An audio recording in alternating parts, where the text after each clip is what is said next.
Welcome to part 55 of the Unsolved Mysteries Iceberg, where we explore true crime, urban legends, mysterious disappearances, myths and legends, internet mysteries, and more. Don't forget to like, subscribe, and ring the notification bell. The identity of Satoshi Nakamoto. Satoshi Nakamoto is the pseudonym used by the unknown person or group who developed Bitcoin. They introduced the concept of cryptocurrency and authored the white paper Bitcoin, a peer-to-peer electronic cash system, in 2008. Bitcoin is the world's first decentralized cryptocurrency based on blockchain technology, which Nakamoto also devised. This blockchain system ensures the security and verification of transactions through a consensus mechanism called proof of work. Nakamoto's involvement in Bitcoin's development included writing the original code, developing the initial software, and making significant contributions to the code base. Nakamoto completely disappeared from public view in 2011 and has remained silent since. This sudden departure coincided with regulatory scrutiny and may have been a strategic move to protect their identity and ensure Bitcoin's decentralized nature. Several theories and speculations have emerged regarding Nakamoto's true identity. Some prominent figures often mentioned include Hal Finney, Dorian Nakamoto, Nick Szabo, and Craig Wright. Hal Finney was a notable cryptographic pioneer and the first person to use Bitcoin software, report bugs, and receive a Bitcoin transaction from Nakamoto. Some speculated Finney might be Nakamoto due to his close proximity to another candidate, Dorian Nakamoto, and writing analysis that showed similarities between their writings. However, Finney denied being Nakamoto and provided email correspondences with Nakamoto to support his claim. Dorian Nakamoto, a Japanese-American physicist living in California, was identified by journalist Leah McGrath Goodman in a 2014 Newsweek article. Goodman pointed to his name, background in classified projects, and libertarian views as potential indicators. Dorian Nakamoto, however, ultimately ended up denying any connection to Bitcoin. Nick Szabo, a computer scientist known for his work on digital currency and smart contracts, was linked to Bitcoin through stylometric analysis of his writings.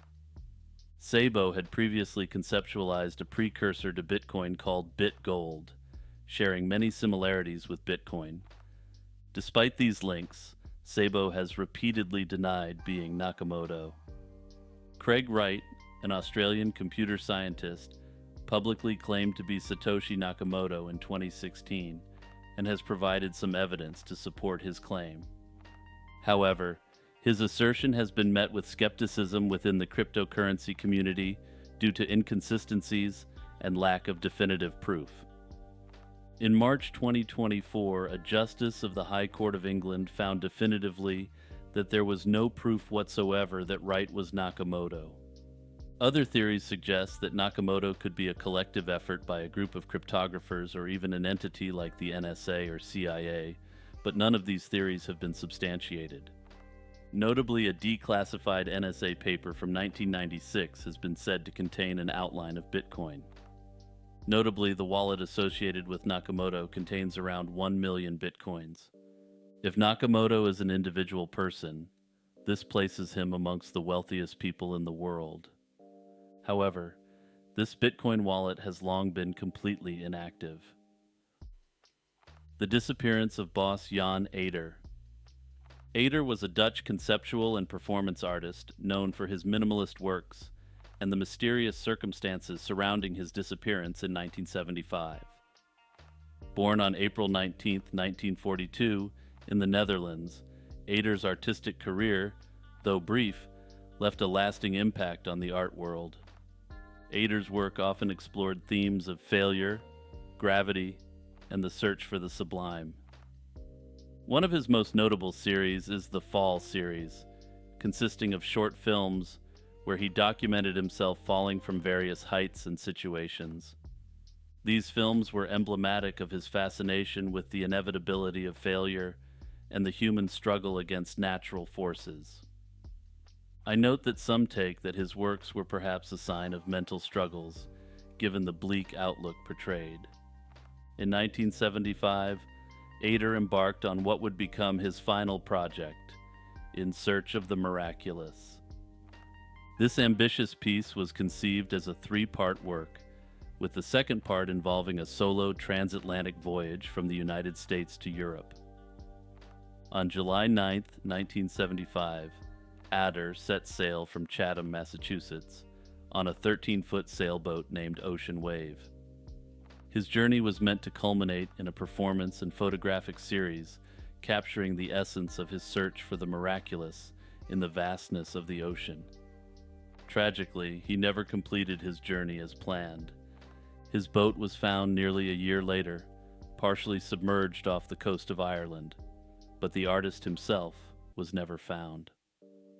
The circumstances of his disappearance have remained a subject of speculation, fueling numerous theories about what might have happened to him during the voyage. One theory suggests that Ader's disappearance was a calculated part of his art, a final act of performance that blurred the lines between life and art. His earlier works, which often involved elements of danger and risk, lend some credence to this idea. However, without concrete evidence, this remains purely speculative. Another theory speculates that he did not intend to complete the journey. That is to say, that he removed himself from his vessel in a consensual fashion. However, again, there is no evidence whatsoever that he ended himself, aside from the gloomy outlook presented in his art. Another theory posits that Ader encountered severe weather or mechanical failure that led to his disappearance. The Atlantic Ocean is notoriously unpredictable, and a solo voyage on such a small vessel would have been fraught with peril. This theory is supported by the fact that his boat was found damaged, indicating that he may have faced insurmountable challenges during the journey. Ader's wife documented his departure and later efforts to locate him. Despite extensive searches and the discovery of the damaged boat, no definitive answers have emerged. Ader's legacy endures through his body of work, which continues to be exhibited and studied.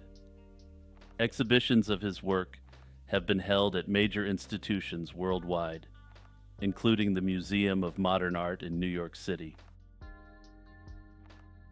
Swift's Silver Mine.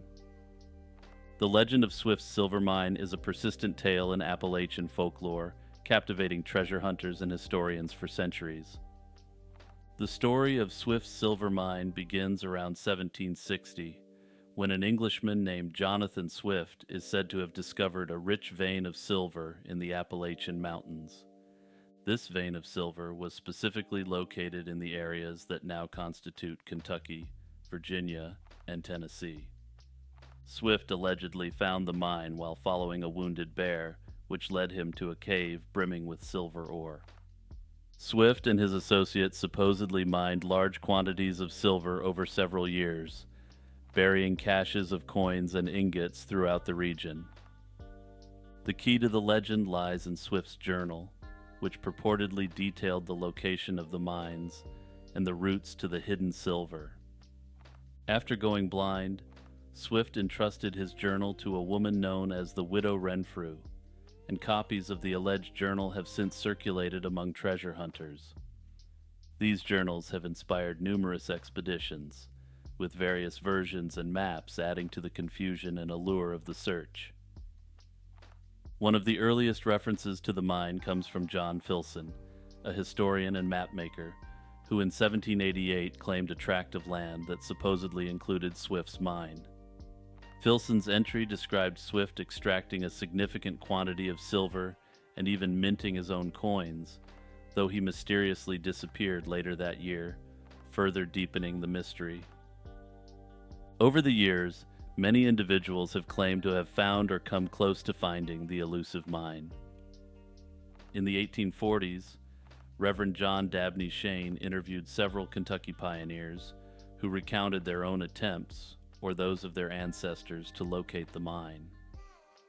Another claim includes that of Solomon Mullins, also known as Money-Making Saul, who in the early 19th century was rumored to have discovered silver near Pine Mountain, Virginia. Mullins allegedly used the silver to mint counterfeit coins, which he mixed with other metals. His operations were eventually discovered, and he was tried for counterfeiting, but escaped before being sentenced, taking the secret of the mine's location with him. In the late 20th century, significant expeditions were launched with considerable financial backing. One such expedition in the 1990s, based in Elkhorn City, Kentucky, involved significant financial backing. Despite extensive searches using maps, journals, and modern equipment, no definitive evidence of the mine was found. Despite numerous claims and continuous interest, geological evidence casts significant doubt on the existence of Swift's silver mine. Geologists have not found any substantial silver deposits in the regions where the mine is purported to be located. Some experts suggest that the legend might have been a cover for counterfeiting activities, or even a literary invention by John Filson to promote land sales. Skeptics also point to inconsistencies in the various versions of Swift's journal. Many of these journals contain plagiarized sections from other historical texts and include anachronistic references, further questioning their authenticity. Also, thank you to Discord member Big Man for this obscure and interesting suggestion. The Roman ruins of Guanabara Bay. In the 1980s, marine archaeologist Robert Marks made a startling discovery in Guanabara Bay, Rio de Janeiro. Diving into the bay's depths, Marks uncovered a collection of Roman amphorae, large clay jars typically used by Romans to transport goods like wine and olive oil. The discovery of these amphorae, initially believed to date back to the 3rd century AD, posed a significant challenge to the accepted narrative of South America's discovery. If authentic, these jars would suggest that Roman sailors might have reached Brazil over 1,000 years before the Portuguese explorer Pedro Álvares Cabral. Cabral is traditionally credited with discovering Brazil in 1500. Robert Marks, already a renowned figure in marine archaeology, argued that these artifacts indicated a Roman shipwreck.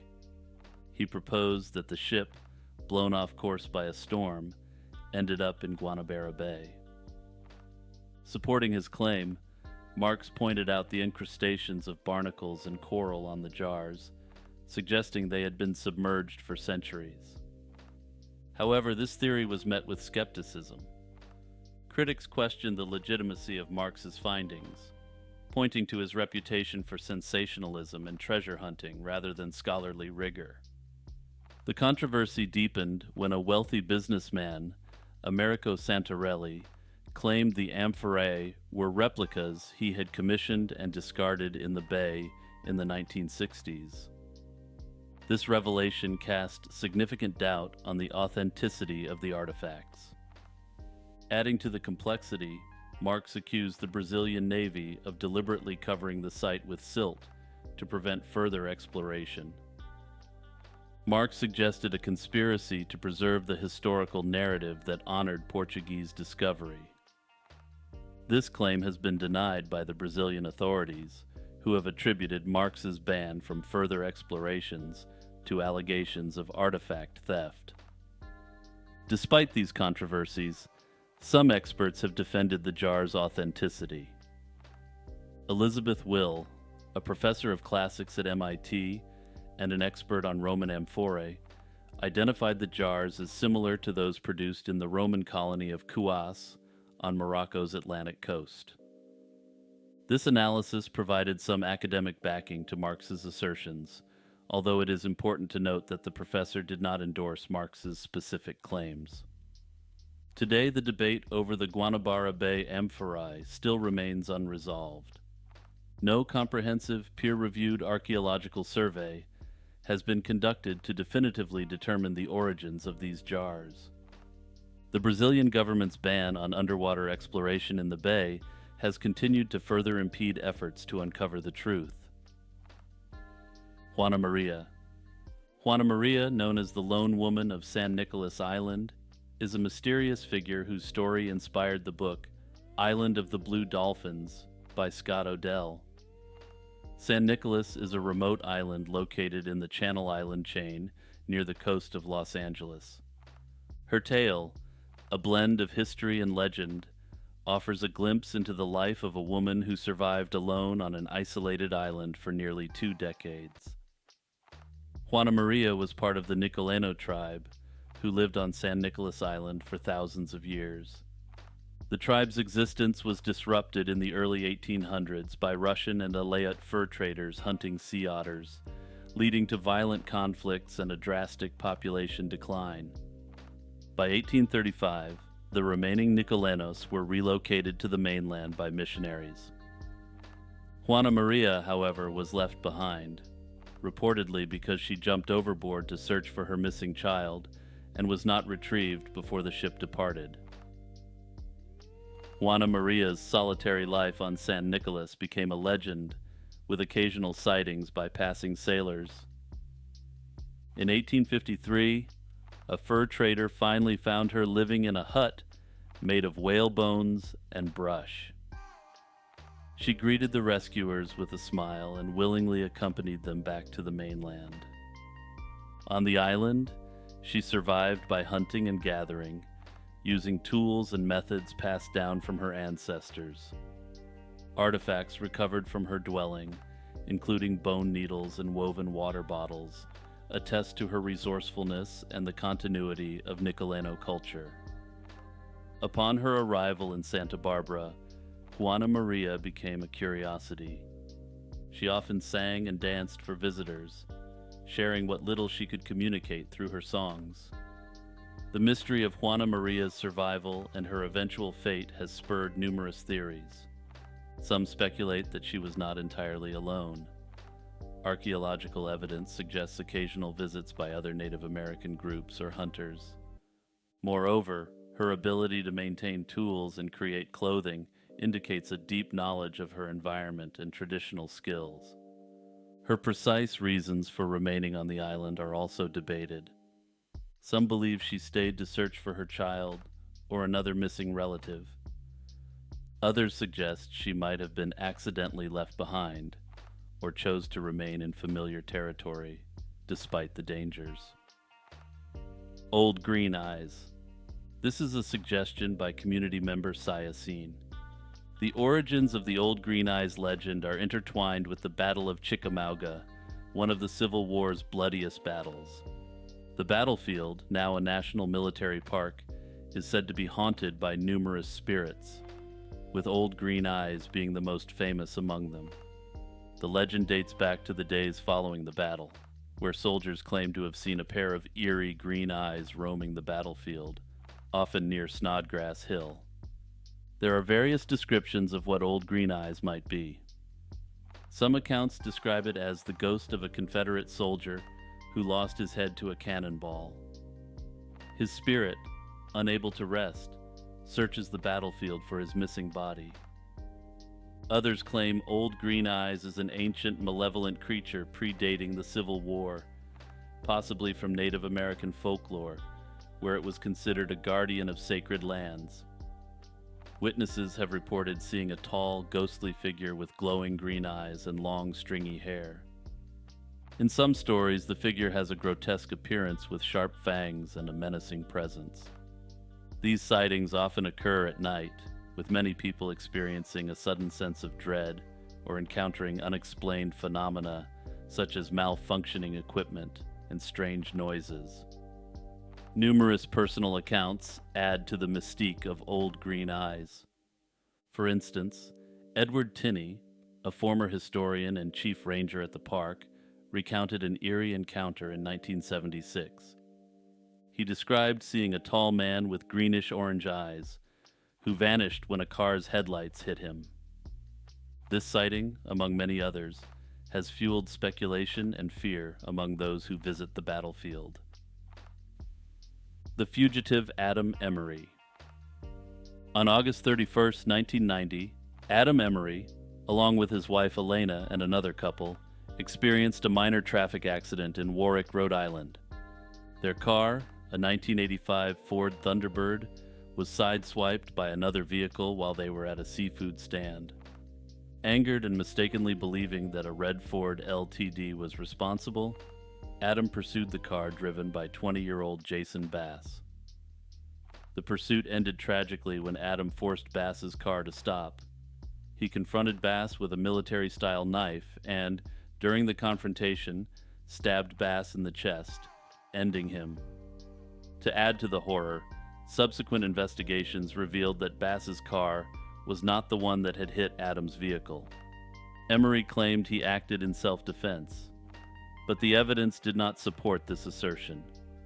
He was arrested and charged with the second-degree slaying of Adam Bass. The legal proceedings dragged on for more than 2 years.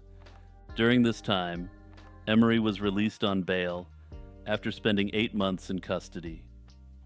He rejected a plea deal for voluntary manslaughter that would have resulted in a lighter sentence, maintaining his innocence. On November 10, 1993, Adam Emory was convicted of second-degree ending and faced a potential 25-year prison sentence. However, he was allowed to remain free on bail pending formal sentencing, which seems to me to be a questionable idea in cases involving highly dangerous convicted felons. That same evening, Adam and his wife Elena vanished. They left the courthouse, made purchases at a sporting goods store, and were last seen eating at a Burger King. Hours later, their car was found abandoned on the Claiborne-Pell-Newport Bridge, with its engine running and personal items inside, including a note. This note suggested that they intended to voluntarily end themselves to escape the justice faced by Adam. Despite an extensive search, only Elena's skull was found in the Narragansett Bay months later. Elena's remains were identified through dental records, but the cause of her death could not be determined due to the condition of the remains. This discovery led to speculation that Adam had staged his own death. The circumstances surrounding Elena's death remain mysterious, with some believing she jumped from the bridge while Adam escaped. Others speculate that Adam used her to escape, and then slew her to add credibility to the story that they both ended themselves. And here's my hot take. Adam was, to put it mildly, not a good guy, and I can very easily see that he would have ended Elena if he believed that increased his chances of escape. Multiple sightings of Adam were reported in the years following his disappearance, including in states like Florida and countries such as Italy, where he had family connections. The FBI has kept the case open, considering Adam Emory a fugitive. In 2004, he was declared legally dead, but authorities have continued to follow leads. To this day, the FBI believes there is a significant possibility that Adam Emory is alive, potentially living at home or abroad under an assumed identity. Notably, the FBI added him to their 10 most wanted fugitives in 2010, despite him being legally deceased. If he is residing in the United States, the FBI believes that he is presently residing in Florida. If he is residing abroad, there have been numerous sightings of him in both France and Italy, and these sightings are believed to be credible by the FBI. Also, thanks to subscriber Kelly Barbera for this great Rhode Island-based mystery. Quick aside, I had asked Kelly in the comments if she knew any lesser-known mysteries from her state. I would love to hear lesser-known mysteries from your state, province, or country in the comments. The Beast of Busco. In the small town of Churubusco, Indiana, a creature known as the Beast of Busco has captured the imagination of locals and cryptid enthusiasts. This enormous snapping turtle, purported to weigh over 500 pounds and measuring nearly 6 feet across, has been the subject of numerous sightings and attempts to capture it. The story begins in 1898 when a farmer named Oscar Fulk claimed to have seen a gigantic turtle in the 7-acre lake on his farm. Despite his claims, the matter was largely forgotten until 1948. That year, 2 men, Charlie Wilson and Ora Blue, reported seeing a massive turtle while fishing on the same lake, now known as Folk Lake and owned by Gail Harris. This sighting reignited interest in the creature, and Harris himself claimed to see the turtle. Harris described it as being the size of a dining room table with a shell spiked like that of an alligator snapping turtle. The news spread quickly, attracting media attention and curious crowds to Harris's farm. In early 1949, the story of the beast of Busco reached national prominence when it was picked up by wire services, resulting in a media frenzy and a flood of visitors to the area. Harris, determined to prove the turtle's existence, embarked on an ambitious campaign to capture it. His efforts included using traps, nets, and even a sea turtle to lure the beast, but all attempts failed. At one point, Harris drained the lake almost entirely, reducing it to a small muddy pit, yet Oscar, as the turtle was affectionately named, eluded capture. Despite the numerous setbacks, including a failed deep-sea diving attempt and broken equipment, the allure of the beast persisted. The hunt for Oscar took a toll on Harris both financially and physically, leading to his eventual abandonment of the quest in late 1949. The farm was sold the following year, and heavy rains refilled the lake, leaving the beast's fate a mystery. Theories about the beast's true nature abound. Some suggest that the sightings were exaggerated or the result of a hoax. Others believe that the creature could have been an unusually large alligator snapping turtle, a species known for its impressive size and longevity. However, no definitive evidence has ever been found to confirm the existence of such a gigantic turtle in Folk Lake. The legacy of the Beast of Busco lives on in Churubusco through the annual Turtle Days Festival, which began in 1950. This event celebrates the town's most famous resident with parades, turtle races, and various other festivities, cementing the beast's place in local folklore. A statue of a turtle now stands at the main intersection of Churubusco, serving as a constant reminder of the legendary creature that once captivated the nation for a brief moment. Jimmy here. Hope you've enjoyed part 55 of this ever-expanding Unsolved Mysteries Iceberg series. Don't forget to like, subscribe, and hit that notification bell. This really helps my channel grow and allows me to dedicate substantial time and effort to producing content. Also, don't forget to hit the share button if you know someone who might appreciate it. Make sure to check out the YouTube membership and Patreon. You can support my channel for as little as 99 cents a month. Shout out to my patrons Noah Schubert, Iced Mocha, Kurt the Squirt, Monoxide Wendigo, Jeffer Metcalf, Z-Volts, Director Delta, Unknown Delusions, Faye, Jack Russell, Boomslang, Spookiest Becky, Vespertine, Metanova, Will Roan, and Blasphemous. Big shout out to YouTube member Jordan All. Until next time, stay safe and healthy. Peace out, everyone. Welcome to part 56 of the Unsolved Mysteries Iceberg, where we explore true crime, urban legends, mysterious disappearances, myths and legends, internet mysteries, and more. I upload all the time, so remember to like, subscribe, and ring the notification bell. The body of Old Mike. Old Mike, a mysterious traveling salesman, is one of the most unusual mysteries arising out of Arkansas. Known only by his first name, Mike regularly visited Prescott, Arkansas during the early 20th century, selling goods such as pens, paper, and thread. His routine visits and sociable nature made him a familiar figure in the town, but his true identity remained unknown. On August 20th, 1911, Mike was seen attending an outdoor religious revival meeting in Prescott. The following day, his lifeless body was discovered under a tree in the town park. The cause of death was believed to be either a heart attack or stroke. With no identification found on him, and no one coming forward to claim his body, Mike's identity remained a mystery. Old Mike was known to speak English with a slight accent, and locals had believed that he was likely born in Italy. However, no one could confirm with certainty that this was the case. The local funeral home, Cornish Funeral Home, embalmed Mike's body and placed it on display in hopes that someone might recognize him. Despite the unusual nature of the display, which included Mike being kept in an upright wooden box with a light bulb to illuminate his preserved features, no one ever identified him. Over the years, the body of old Mike became a local attraction, drawing visitors from surrounding areas. As time passed, the chances of identifying Mike grew increasingly slim, and the display became more of a dark tourism piece than anything else.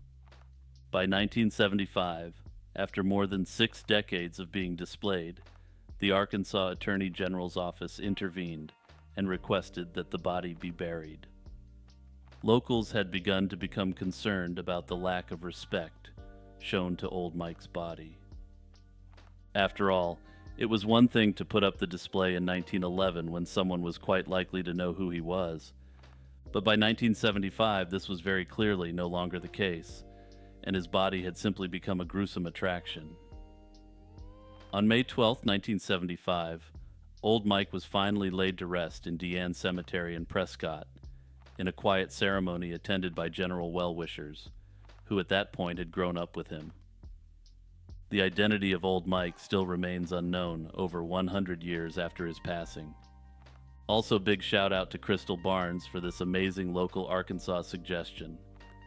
I could have never found this case without your help. Remember, keep your local suggestions coming in the comments or the Discord, and if I add the case, you'll get a shout out. Whale songs. Whale songs are complex vocalizations that have been extensively studied for their unique patterns and potential porpoises. The history of our understanding of whale songs began much later than one would expect, starting in the 1950s. A Bermudan sound engineer named Frank Watlington recorded mysterious sounds while monitoring for underwater Russian submarines near Bermuda. These recordings, later analyzed by biologist Roger Payne and his colleagues, revealed that the sounds were intricate, repetitive patterns produced by humpback whales. This discovery was pivotal, as it showcased the complexity and beauty of whale communication. Whale songs are structured in a way that is surprisingly similar to human music. These songs are repeated for hours or even days and are constantly evolving. The whales in a particular geographical area will all sing a very similar song, but over time, these songs gradually change. For instance, a unit within the song may change pitch or duration, and these changes can spread among the whale population like an evolving cultural phenomenon. The purpose of these songs is still a subject of much debate among scientists. One prevailing theory is that male humpback whales sing to attract females, similar to how birds use songs for mating calls. Another theory suggests that the songs may serve to establish dominance among males, or could even be a form of echolocation, though this last idea is less widely accepted. In 1970, Roger Payne released the album Songs of the Humpback Whale, which became a significant cultural and environmental milestone. The album not only brought the beauty of whale songs to a wider audience, but also played a crucial role in the early environmental movement. It helped to raise awareness about the plight of whales and led to stronger conservation efforts for these creatures. This album sold over 100,000 copies and was even included in the Voyager Golden Record sent into space, symbolizing the universal importance of these creatures. Whale songs have also been used to study the impact of human activities on the marine environment. For example, increased noise pollution from ships and industrial activities can interfere with the whale's ability to communicate. Some studies have found that blue whale songs have been decreasing in frequency since the 1960s, possibly as a response to increasing ambient noise in the oceans. Despite extensive research, many mysteries about whale songs remain. For instance, Scientists are still trying to understand why whale songs evolve in the ways they do, and what specific functions different parts of the song serve. Perhaps the most significant question about whale songs is whether whales sing for pure aesthetic enjoyment. This would mean that whales are creating complex songs and singing to each other from across oceans. It also raises the question whether songs from certain whales are preferred for their aesthetic qualities by other whales. If this is the case, do certain whales have significant underwater followings? The disappearance of Aaron Gilleran. Aaron Gilleran disappeared under mysterious circumstances in Vienna, Austria on October 29, 2007. At the time of his disappearance, Gilleran was a 34-year-old American expatriate working as a researcher for the United Nations Industrial Development Organization, UNIDO. He was born in 1973 in Elmira, New York, and had an excellent academic background, including a Master of Arts in Theology from the Franciscan University of Steubenville. Known for his outgoing personality and achievements, he was also crowned Mr. Gay Austria in 2006. On the evening of his disappearance, Aaron was last seen at the Kaiser Brundel, a well-known men's sauna in Vienna. Reports indicate that he may have been involved in a physical altercation at the sauna, after which he was seen running naked from the establishment. Austrian police initially suggested that he may have jumped into the Danube Canal, but this theory was met with skepticism by his friends and family. His mother, Catherine Gilleran, a retired police officer from Ithaca, New York, immediately flew to Vienna upon receiving news of her son's disappearance. She encountered significant resistance and inconsistencies from the Austrian authorities. Additionally, the investigation was marred by accusations of bias due to Aaron's sexual orientation. Despite evidence and witnesses suggesting otherwise, the police maintained their stance, which included multiple changes in their statements and a reluctance to pursue the case aggressively. The disappearance of Aaron has spawned several theories, none of which have been proven. Some theories suggest that Aaron may have chosen to disappear on his own. This theory posits that Aaron, perhaps facing personal or professional pressures, decided to leave his life behind. However, this theory is less favored by those close to him, as they argue that there were absolutely no signs indicating he was planning such an act. Also, I note that this theory is tossed out in relation to virtually every missing persons case, and almost never turns out to be true. Another theory is that Aaron met with an accidental fate after fleeing the sauna. This theory suggests he jumped into the Danube Canal to escape an attacker from the sauna. However, this theory lacks concrete evidence, as no body was ever recovered, and there were inconsistencies in witness testimonies. A significant theory revolves around the possibility of foul play involving prominent figures who attended the Kaiser Brundel sauna.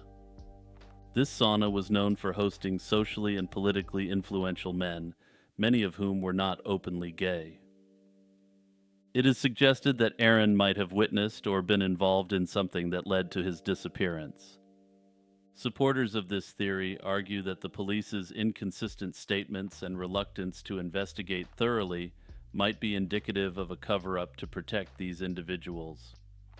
Over the years, Catherine Gilleran has tirelessly sought answers regarding her son's fate. Each year on October 29th, she holds a vigil in Vienna to commemorate his disappearance. The Vela Incident. On September 22, 1979, a U.S. Vela satellite detected a mysterious double flash of light in the South Atlantic near the Prince Edward Islands. The Vela satellites were designed to detect atmospheric nuclear explosions, and the double flash was characteristic of such detonations. However, subsequent investigations have failed to conclusively determine the cause of the flash, leading to various theories and speculations about what really happened. Initial interpretations of the Vela incident leaned heavily towards it being a nuclear test. The Vela satellites had previously detected nuclear tests by countries such as France and China, with the characteristic double flash pattern. However, this particular incident stood out because there was no corroborative evidence such as radioactive fallout or seismic data typically associated with nuclear explosions. One of the prominent theories is that the flash was a nuclear test conducted jointly by Israel and South Africa. At the time, South Africa was developing its own nuclear capabilities, and Israel was known to possess nuclear technology, although it maintains a policy of ambiguity. While this was the most common theory at the time, other common suggestions included potential tests by Pakistan, India, the Soviet Union, or France. Some declassified documents and intelligence reports suggested that the two countries might have collaborated on a clandestine nuclear test. Despite these suspicions, the U.S. government was reluctant to officially confirm the nuclear test hypothesis. A panel of scientists, known as the Ruina Panel, was convened to examine the data. They concluded that the flash was unlikely to be a nuclear explosion. They suggested instead that it could have been a signal caused by a micrometeor hitting the satellite itself, or some other non-nuclear phenomenon. This conclusion, however, has been met with skepticism by some experts who believe the panel's findings were influenced by political considerations. Adding to the mystery, there were several pieces of evidence that hinted at a nuclear origin. For example, the Arecibo Observatory in Puerto Rico detected a peculiar ionospheric disturbance at the same time as the Vela flash. Additionally, some reports indicated that sheep in southeastern Australia showed traces of iodine-131, a product of nuclear fission, shortly after the incident. Over the years, various experts and officials have weighed in on the incident. Former U.S. President Jimmy Carter, in his White House diaries, expressed a belief that the flash was indeed a nuclear test conducted by Israel, based on intelligence assessments. However, the lack of definitive proof and the highly classified nature of many relevant documents have kept the true nature of the Vela incident a mystery. The disappearance of Carl Disch. On the frigid morning of May 8, 1965, Carl Robert Disch, an American physicist, vanished from Byrd Station in Antarctica. Disch was working on ionospheric research for the National Bureau of Standards. He departed the radio noise building to return to the main station complex, a journey of approximately 7,000 feet, but never arrived. Disch was known for his meticulous nature, often traveling the same route between the buildings. On the day of his disappearance, he was supposed to follow a hand line connecting the structures. This was a safety measure designed to prevent scientists from getting lost in the extreme Antarctic weather. Despite these precautions, Disch's trail disappeared a short distance from the radio noise building. The initial search efforts included firing flares and using floodlights to enhance visibility. Search parties combed the area, forming human chains to thoroughly check the route and surrounding vicinity. Unfortunately, the harsh weather conditions, including temperatures plunging to minus 79 degrees Fahrenheit, hampered the search efforts. Over the next few days, extensive ground and aerial searches were conducted, covering a radius of approximately 35 square miles, but no trace of Disch was ever found. Several theories have emerged over the years to explain his fate. Some suggest that he might have fallen into a crevasse, a hidden danger in the icy landscape. This theory posits that such an accident would have left no visible trace, explaining why the search teams failed to locate him. Others speculate that he might have suffered from disorientation due to the extreme cold and wind, leading him away from the safety of the hand line. Adding to the intrigue, a message purportedly from Disch was allegedly received at McMurdo Station in 1971, 6 years after his disappearance. The message claimed that Disch was still alive. However, This was widely dismissed as a hoax, given the lack of supporting evidence and the highly controlled nature of communications in such remote locations. Another hypothesis revolves around Cold War espionage. Some have suggested that Disch might have been a spy, and his disappearance was orchestrated by Soviet agents. This theory, while intriguing, is not substantiated by any credible evidence. Another variant on this theory is that he was kidnapped by Soviet spies for his scientific knowledge and lived out his life in Soviet captivity. Under this theory, the 1971 message could have been him reaching out for assistance.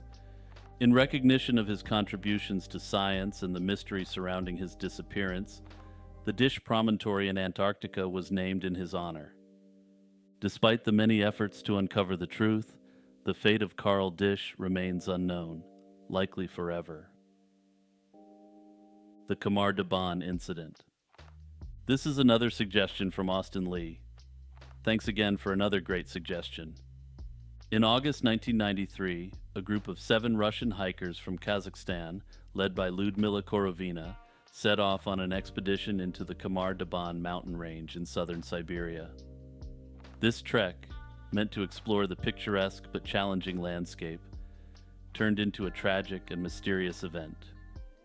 The group was comprised of Lyudmila Korovina, Sasha Krisin, Tatyana Filipenko, Denis Shachkin, Valentina Utachenko, Victoria Zalesova, and Timur Bapanov. Lyudmila was an experienced hiker and led the group. She had been awarded the Master of Sport of the USSR title, which was awarded to athletes in the Soviet Union who demonstrated exceptional skill. All participants were fit and experienced hikers, adding to the perplexity of the ensuing tragedy. Having already been to the Khamar Daban mountain range, Lyudmila began developing the route and hiking plan 6 months before the departure. The journey began smoothly, with the hikers progressing faster than anticipated due to favorable weather conditions. However, on August 5, 1993, just as they began their descent, disaster struck. Sasha, the last in the line, suddenly started screaming, clutching his face as blood poured from his eyes and ears. The rest of the group rushed to his aid, but soon Lyudmila began exhibiting the same symptoms. Panic ensued as Tatyana also started bleeding and convulsing, leading her to violently bash her head against a rock until she went limp. Valentina, the sole survivor, recounted that she and Denis tried to descend the mountain quickly, but Denis soon succumbed to the mysterious ailment. Terrified and alone, Valentina navigated her way down the mountain over 4 harrowing days until she was found by a group of kayakers. It took 2 days for helicopters to locate the bodies because Valentina could not speak or recall the event for several days. The hikers were found partially undressed. The official autopsies revealed that the hikers, except for Lyudmila, who had a heart attack, died from hypothermia. Interestingly, the hikers exhibited lung bruising, a symptom consistent with exposure to a toxic substance, possibly a nerve agent like Novichok, which was being developed in Russia. There are several theories that attempt to explain the bizarre incident, but like the Dyatlov Pass, none are fully satisfactory. One prominent theory suggests that the hikers inadvertently stumbled upon a Russian military experiment involving nerve agents. The symptoms described by Valentina align with those of nerve gas exposure, including convulsions and foaming at the mouth. However, this theory is complicated by the survival of Valentina and the public nature of the hiking area, which would be an unlikely choice for a top-secret experiment. Another theory posits that the hikers might have ingested poisonous mushrooms or drank contaminated water. This could potentially explain the sudden onset of symptoms and why Valentina remained unaffected. Despite these theories, the true cause of the incident remains unknown at present. The unusual symptoms, the rapid decline of the hikers, and the lack of definitive evidence all contribute to the mystery. Jimmy here. Hope you've enjoyed part 56 of this ever-expanding Unsolved Mysteries Iceberg series. Don't forget to like, subscribe, and hit that notification bell. This really helps my channel grow and allows me to dedicate substantial time and effort to producing content. Also, don't forget to hit the share button if you know someone who might appreciate it. Make sure to check out the YouTube membership and Patreon. You can support my channel for as little as 99 cents a month. Shout out to my patrons Noah Schubert, Iced Mocha, Kurt the Squirt, Monoxide Wendigo, Jeffer Metcalf, Z-Volts, Director Delta, Unknown Delusions, Faye, Jack Russell, Boomslang, Spookiest Becky, Vespertine, Metanova, Will Roan, and Blasphemous. Big shout out to YouTube member Jordan All. Until next time, stay safe and healthy. Peace out, everyone. Welcome to part 57 of the Unsolved Mysteries Iceberg, where we explore true crime, urban legends, mysterious disappearances, myths and legends, internet mysteries, and more. Don't forget to like, subscribe, and ring the notification bell. The disappearance of Brandon Swanson. On the night of May 14, 2008, Brandon Swanson, a 19-year-old student at Minnesota West Community and Technical College, disappeared under mysterious circumstances. Born on January 30, 1989, Brandon had been celebrating the end of the spring semester with friends. He attended two parties that evening, one in Lind, Minnesota, and another in Canby, Minnesota, approximately 40 minutes from his home in Marshall. As Brandon drove home in his Chevy Lumina, he accidentally drove into a ditch on a rural road. Around 1:45 a.m., he called his parents, Brian and Annette Swanson, to ask for help. Brandon informed them that he believed he was near Lind, halfway between his home and the town of Marshall. However, when his parents arrived at the location he described, they couldn't find him. Brian and Annette tried to locate Brandon by honking the car horn and flashing the lights, but Brandon couldn't see or hear them. The call, which lasted about 47 minutes, ended abruptly with Brandon loudly swearing, followed by deafening silence. The next morning, Annette reported Brandon missing to the Lind Police Department. Initially, the authorities were reluctant to take immediate action, considering Brandon an adult with the right to be missing. However, after Brandon failed to appear, they eventually took the matter more seriously and joined the search efforts. Using cell phone pings, they determined that Brandon's last known location was near Taunton, Minnesota, far from where he thought he was. Brandon's car was found on May 15, 2008, in a ditch off a gravel road along the Lincoln County line, a mile north of Highway 68. The vehicle was not damaged but was high-centered, meaning the undercarriage was stuck on an incline, preventing the wheels from gaining traction. The car doors were open, and the keys were missing. Despite extensive searches involving local law enforcement, search dogs, and volunteers, no trace of Brandon was found.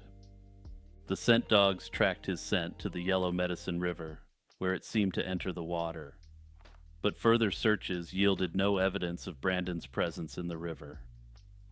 Several theories have emerged over the years regarding Brandon's disappearance. Some believe he may have fallen into the river at night, but no conclusive evidence supports this theory. Another possibility is that Brandon intentionally disappeared, although his parents strongly dispute this idea. However, as I have said with mysterious disappearances numerous times in this series, people like to throw this out as a hypothesis with absolutely no evidence. Once again, there is absolutely no evidence whatsoever to support Brandon intentionally disappearing. There is also speculation about potential foul play, but again, no evidence has surfaced to substantiate this. In the aftermath of Brandon's disappearance, his parents lobbied for legislative changes, resulting in the passage of Brandon's Law. This law requires Minnesota authorities to begin an investigation promptly when an adult is reported missing under suspicious circumstances. The disappearance of Lord Lucan. Richard John Bingham, the 7th Earl of Lucan, was a British aristocrat known for his charm, gambling, and high society lifestyle. Born on December 18, 1934, Lucan had a privileged upbringing, attending Eton College before serving in the Coldstream Guards, and eventually becoming a professional gambler. As an aside, Lord Lucan had been considered a model for James Bond, based on this debonair reputation. He married Veronica Duncan in 1963, and the couple had 3 children. On the night of November 7, 1974, Sandra Rivet, the Lucan family nanny, was found lifeless in the basement of the Lucan home in Belgravia, London. She had been slain with a lead pipe.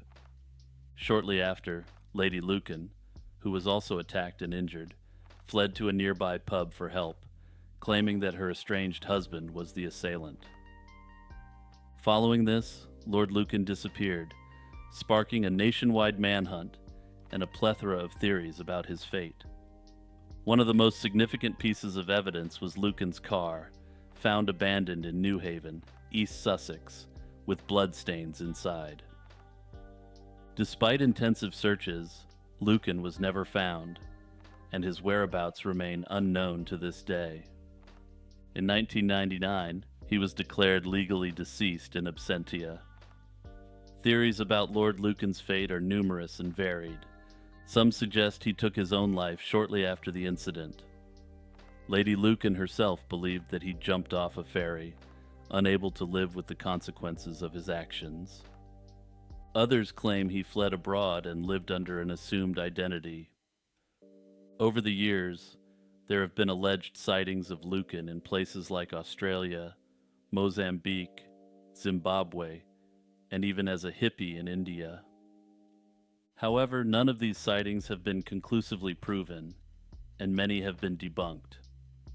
A more outlandish theory proposed by Lucan's friend, stockbroker Philippe Marc, suggests that Lucan might have been fed to a tiger at a private zoo owned by another friend. This theory is based on the claim that the friend offered Lucan a pistol, which he used, and that his body was disposed of in this unusual manner. Somewhat unsurprisingly, this theory has never been substantiated. A High Court judge officially declared Lucan dead in 1999, though this has done little to quell speculation. Investigations have continued over the decades, including a cold case review by Scotland Yard in 2004, which brought no new breakthroughs. In more recent years, there was a report in 2020 of a facial recognition expert claiming to have identified Lucan in Australia, which again reignited public interest. Neil Berriman, the son of Sandra Rivet, the nanny who lost her life in 1974, sought Professor Hassan Ugail's expertise in his quest for justice. Professor Ugail compared historical images of Lord Lucan with photographs of an elderly British man residing near Brisbane. His algorithm, trained on millions of photos and known for its high accuracy, indicated a strong match. Ugail asserted that the algorithm's findings were scientifically robust, as it had been previously used to identify suspects in other high-profile cases. Despite the compelling findings, the claims have sparked controversy and skepticism. Experts and authorities debated the validity of these results. However, the man came forth to prove he was not Lord Lucan. In November 2022, the UK Home Office, with assistance from the British expatriate, confirmed that he was not Lord Lucan. I've decided not to show this man's face here since he appears to have been quite distraught about the accusations, and rightfully so. If Lord Lucan was still alive, he would now be almost 90 years old. The ghost ship Octavius. The story begins in 1761 when the Octavius, a 3-masted schooner, set sail from England to the Orient. The ship reached its destination in China, where it unloaded its cargo and prepared for the return journey. However, the ship's captain made the fateful decision to attempt the then unproven Northwest Passage on the return trip. This decision led to the ship and its crew disappearing into the icy waters of the Arctic, never to be seen alive again. On October 11, 1775, the whaling ship Herald encountered the Octavius drifting off the coast of Greenland. When the crew of the Herald boarded the ship, they discovered a horrifying scene. The entire crew of 28, including a woman and a child, was found frozen solid below deck. The captain was discovered seated at his desk, pen in hand, with the ship's logbook open in front of him. The last recorded position in the captain's logbook was about 250 miles north of Point Barrow, Alaska, indicating that the Octavius had traversed the Northwest Passage posthumously. This remarkable and eerie journey suggests that the ship had been trapped in the ice for years, before breaking free and drifting to Greenland. Despite the vivid and detailed accounts of the Octavius, there are questions regarding the authenticity of the story. Some historians suggest that the tale might have been a conflation of various ghost ship legends, including the story of the Gloriana, another ship found with a similarly frozen crew. The earliest recorded mention of the Octavius dates back to an 1828 publication, leading some to believe that the story could have been embellished or even fabricated over the years. The enduring mystery of the Octavius lies not only in the fate of its crew, but also in how the ship managed to navigate the treacherous waters of the Northwest Passage without a living crew. Theories range from supernatural explanations to the possibility that the ship drifted through the passage purely by chance, aided by the currents and winds. After the encounter with the Herald, the Octavius was never seen again. The whalers, believing the ship to be cursed, abandoned it to drift at the mercy of the ocean. The final resting place of the Octavius remains unknown, adding to the legend surrounding this ghost ship. I think there's just not enough information on this ship existing at all to indicate that the story occurred as told. This was a merchant ship operating in 18th century England, and if the ship did exist, records of insurance for the voyage and for the ship would have at one point existed somewhere. That said, it's possible that these records have been lost in the intervening years. The Death Valley German Tourist Incident.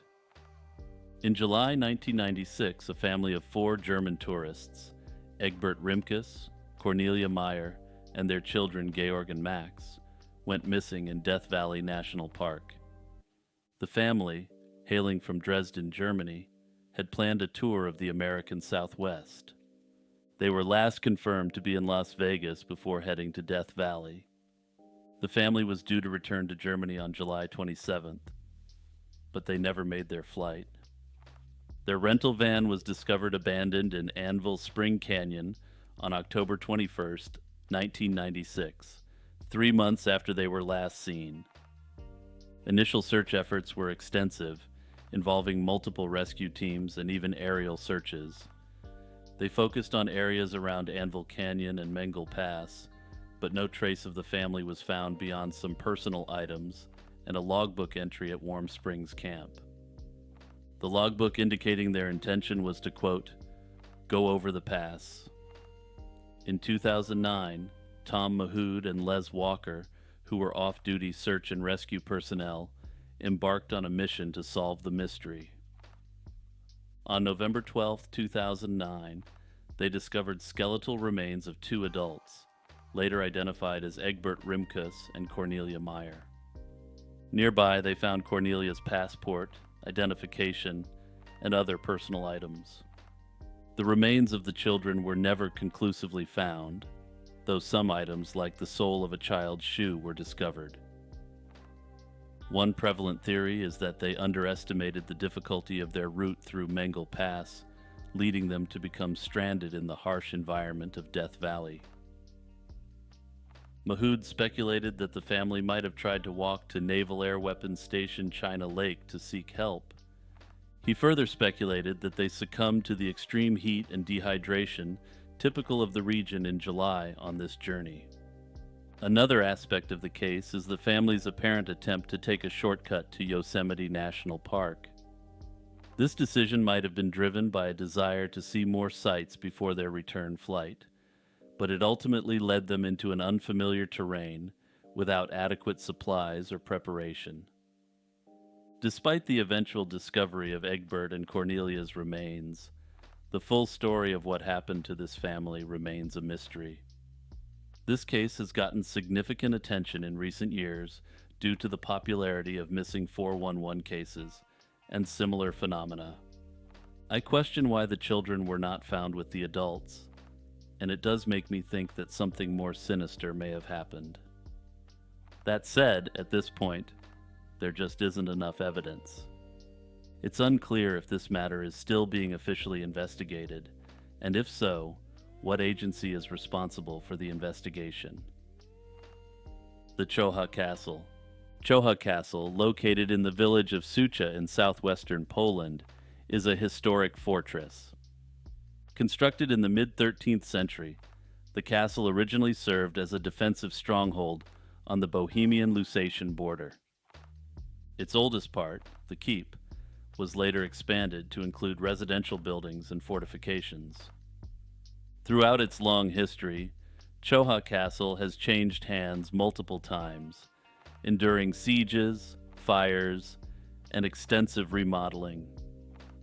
The castle successfully withstood a Swedish siege during the 30 Years' War due to its reinforced walls. One of the most significant changes in ownership occurred in 1909, when the castle was purchased by Ernst Gutshoff, a cigar manufacturer from Dresden. Gutshoff initiated major remodeling efforts, directed by the Berlin architect Bodo Ebhardt, based on historical paintings. Gutshoff lived in the castle until 1945, during which time he hosted several White Russian émigrés. After World War II, the castle experienced a period of looting and neglect. In the late 1940s and early 1950s, the castle provided refuge to Greek refugees from the Greek Civil War. In 1952, Czocha Castle was taken over by the Polish army and used as a military vacation resort, effectively erasing it from official maps. Czocha Castle reopened to the public in 1996, offering guided tours that reveal its rich history and many secrets. One of the most intriguing aspects of Czocha Castle is its numerous secret passages and hidden rooms. The Prince's Chamber, for example, contains an extremely peculiar mechanism. Underneath the double bed in this chamber is a trapdoor that, when activated, would drop unsuspecting occupants into the dungeon below. It's unknown why such an unusual mechanism would be in place. Some have suggested that this mechanism was a means of capturing potential enemies. Others have suggested that it was a means for important people to quickly escape into another part of the castle. Others have suggested that it was used to capture individuals in the dungeon for extremely sinister purposes. However, the truth of this mechanism remains unknown at present. Also, it should come as no surprise that Czocha Castle is rumored to be haunted.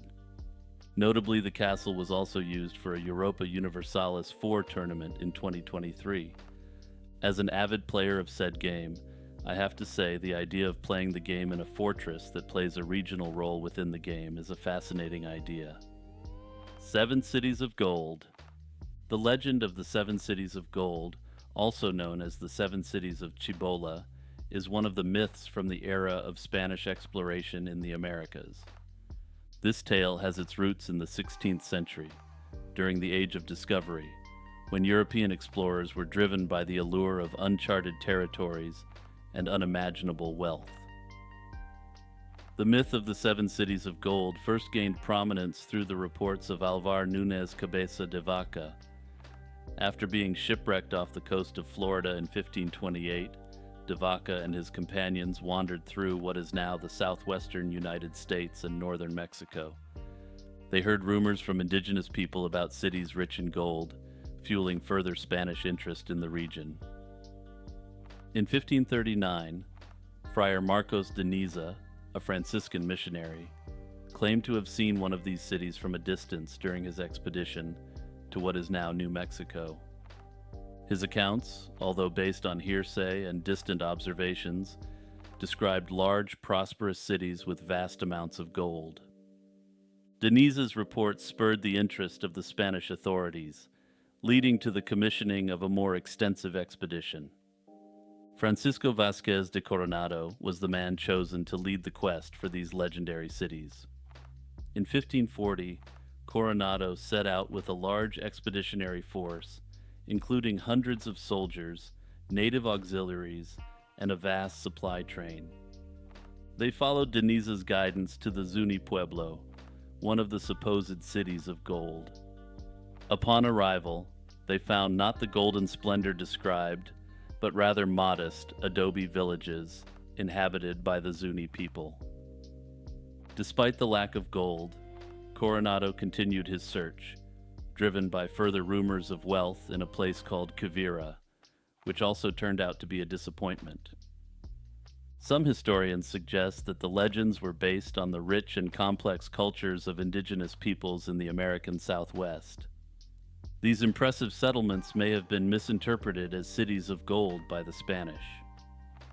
The legend of the Seven Cities of Gold has inspired numerous books, movies, and even video games, where the myth is often explored and reimagined. Over time, the Seven Cities of Gold legend spread from North America and into Central and South America. For instance, the quest for El Dorado has sometimes been conflated with the general quest for the Seven Cities of Gold. The Bear King of Marble Falls. The tale of the Bear King originates from an incident reported in 1901.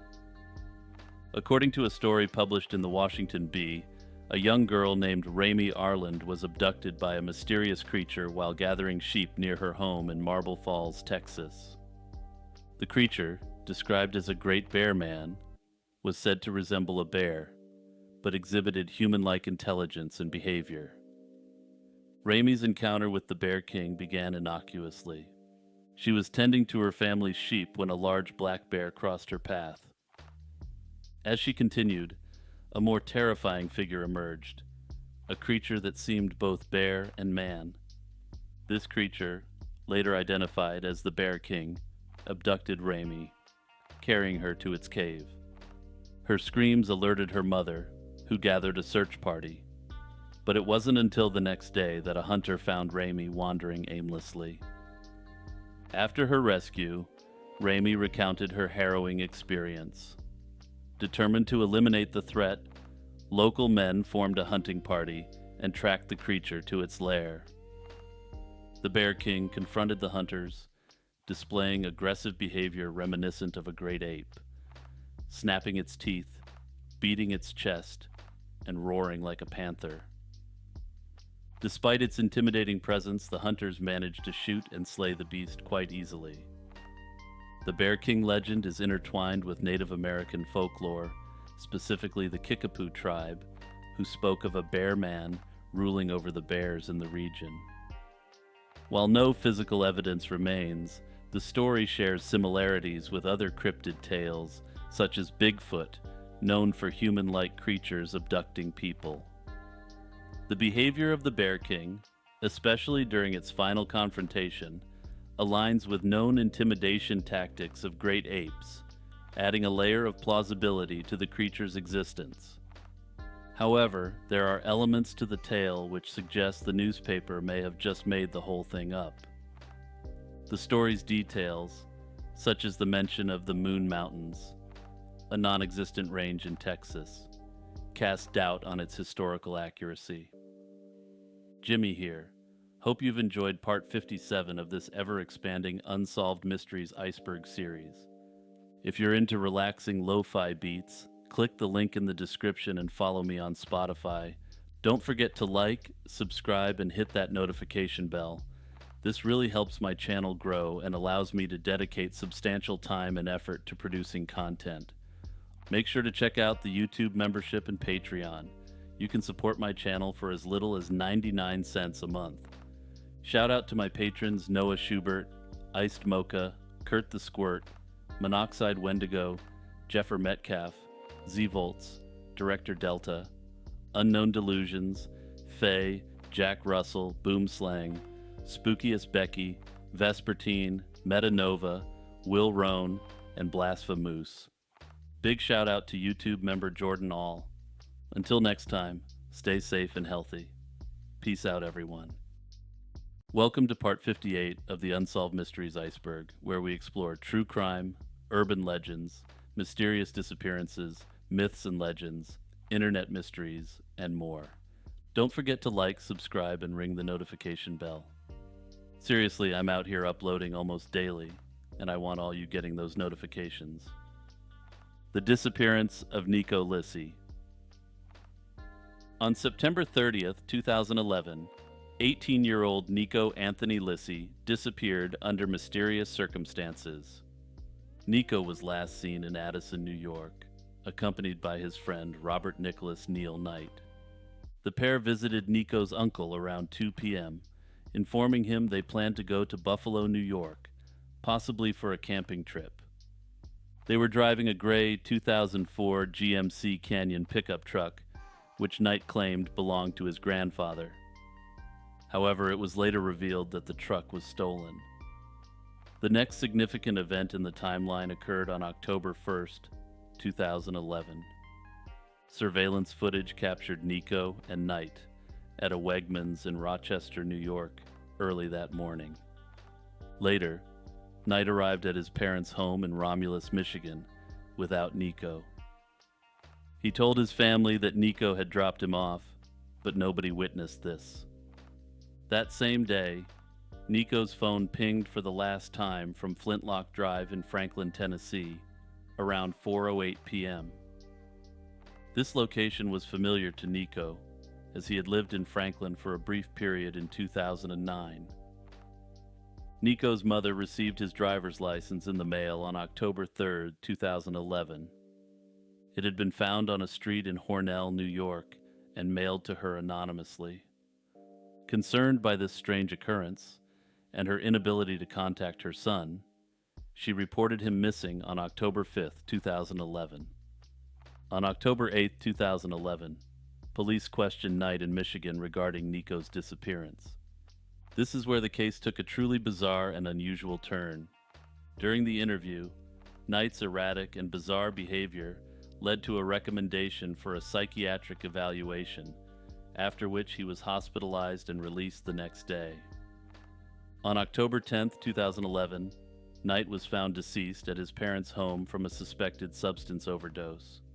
Investigations into Nico's disappearance faced several challenges, including the deaths of potential witnesses.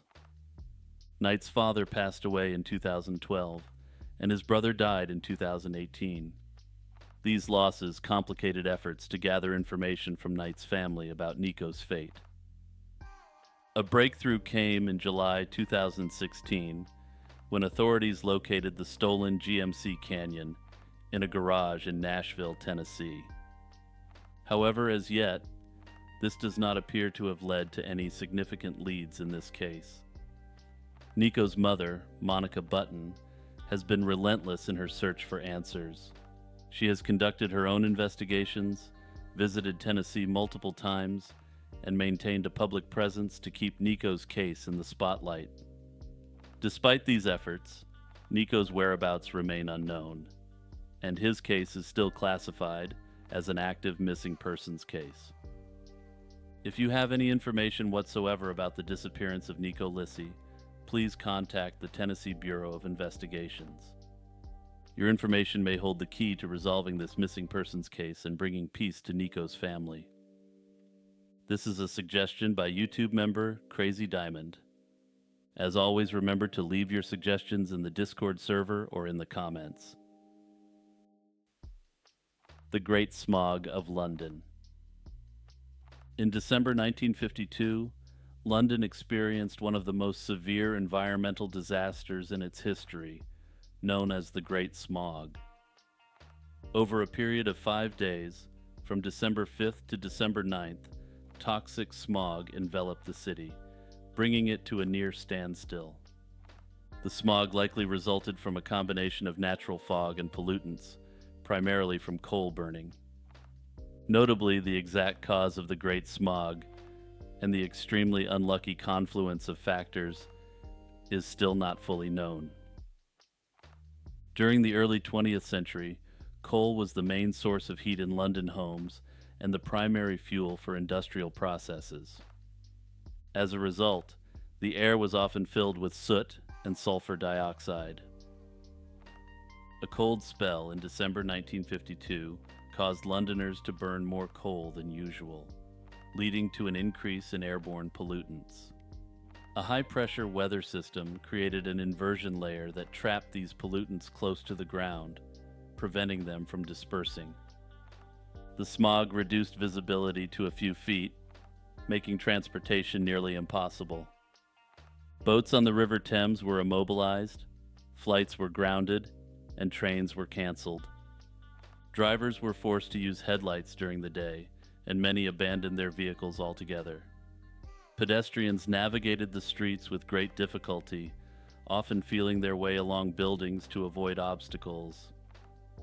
Public transport, except for the London Underground, ceased operations, and the ambulance service was suspended. The smog infiltrated indoor spaces, leading to the closure of theaters and the cancellation of outdoor events. Even indoor activities were disrupted as visibility inside buildings dropped significantly. The health impact of the smog was devastating. Hospitals were overwhelmed with patients suffering from respiratory issues, and undertakers ran out of coffins. Initially, it was estimated that around 4,000 people died due to the smog. However, subsequent studies have suggested that the actual number of fatalities could be as high as 12,000. Further, a contemporary estimate indicated that over 100,000 people were injured in some capacity as a result of the smog. Many of these deaths were attributed to respiratory infections and hypoxia caused by the smog.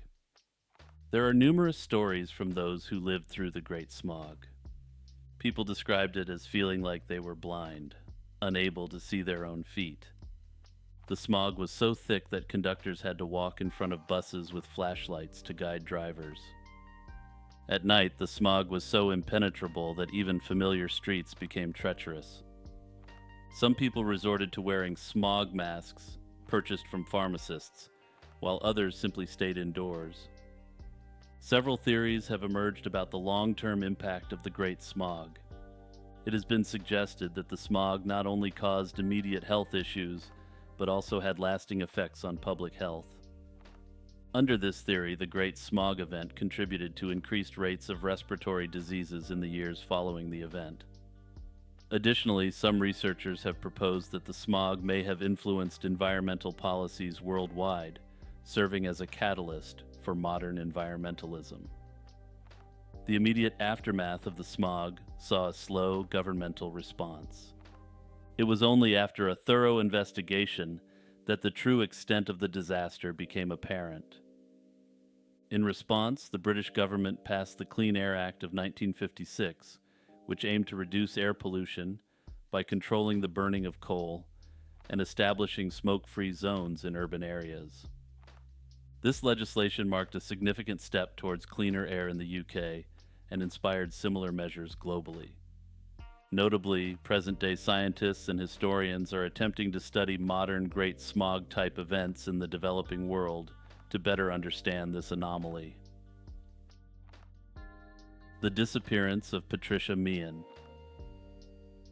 On the night of April 20th, 1989, 37-year-old Patricia Meehan was involved in a near head-on collision on Highway 200 near Circle, Montana. Witnesses reported that after the crash, Meehan appeared disoriented, climbed over a fence, and walked into a nearby field, disappearing into the vast Montana landscape. Prior to her disappearance, Meehan had been experiencing significant psychological stress and had an appointment with a psychologist scheduled for the day after she vanished. The initial search for Meehan was extremely extensive. Authorities tracked her footprints for approximately 3/4 of a mile from the crash site until they vanished. The search involved local volunteers, helicopters, and even investigations into nearby abandoned coal mines, but no trace of Meehan was found. Her family distributed over 2,000 flyers and engaged the local community in the search efforts. Over 5,000 sightings of a woman resembling Meehan have been reported across various states, including Montana, Washington, South Dakota, and Minnesota. Some of the more notable sightings occurred in the weeks following her disappearance. On May 4, 1989, a police officer in Luverne, Minnesota, reported seeing a woman who matched Meehan's description at a Hardee's restaurant. The woman was described as disoriented and refused to give her name. Additional sightings were reported in Sioux Falls, South Dakota, and Murdo, South Dakota, where witnesses described a woman matching Meehan's description acting nervously. This woman was also seen apparently speaking with herself. Another significant sighting took place on May 19, 1989, in Bozeman, Montana, where a waitress reported seeing Meehan having breakfast in a hurried manner. She was also reportedly seen at a horse auction in Billings around the same time. By June 1989, over 25 sightings had been reported, and 3 were confirmed by police.